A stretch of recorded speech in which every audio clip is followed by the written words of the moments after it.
আমাদের মালদা জেলাতে 3106 polling station আছে, 12 আরও আছে।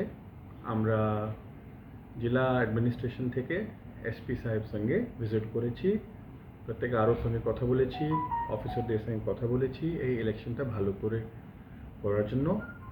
এছাড়া আমরা সবাইকে ট্রেনিংও দিচ্ছি। আজকে মাইক্রো অবজারভার ট্রেনিং ছিল, সেক্টর অফিসারদের ট্রেনিং ছিল, আবার ট্রেনিং সেল থেকে অনেক ট্রেনিং করা হয়েছে। আজকে আমার এখানে এডিএম ইলেকশন রয়েছে। পীয়ূষ সালুঙ্কে আইএএস অফিসার, আমার সঙ্গে আছে অনিন্দ সরকার, ইনিও সিনিয়র এডিএম ডেভেলপমেন্ট যারা মিডিয়া দেখেন, আরও আমার ডিআইসিও অ্যান্ড ওসি মিডিয়া। আমরা চেষ্টা করছি যতটাই কোঅপারেট করে পুলিশ সঙ্গে, সিএপিএফ সঙ্গে, সবার সঙ্গে, অফিসারদের সঙ্গে একটা টিম হিসাবে কাজ করতে হবে। আমাদের অনেক এসি আছে, অনেক অফিসাররা যুক্ত আছে, পোলিং পার্টি থেকে শুরু করে, সেক্টর অফিসার থেকে শুরু করে, পুলিশ সেক্টর অফিসার থেকে শুরু করে, তারপরে আরও টিম হয়, বিডিও টিম হয়। ওর উপরে জেলাতে অনেক লোকজন থাকে, একজনের কাজ তো নয়, এটাতে তো অনেক লোকজন পুরোপুরি অফিসের উপরে কাজ করছে।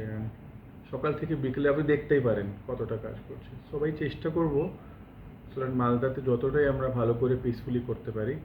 আপনাদেরকেও আমাদের হেল্প করতে হবে।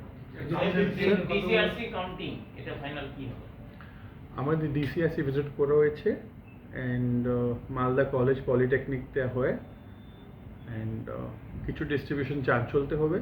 কালকে আমি চাঞ্চল গিয়েছিলাম, ওখানেও দেখেছি এসডিও খুব ভালো কাজ করছে, দেখলাম। বলছি আমাদের অক্সিলারি বুথকে নিয়ে কি 3106টা না এক্সট্রা হবে? আরও কথা একটু পরে বলি।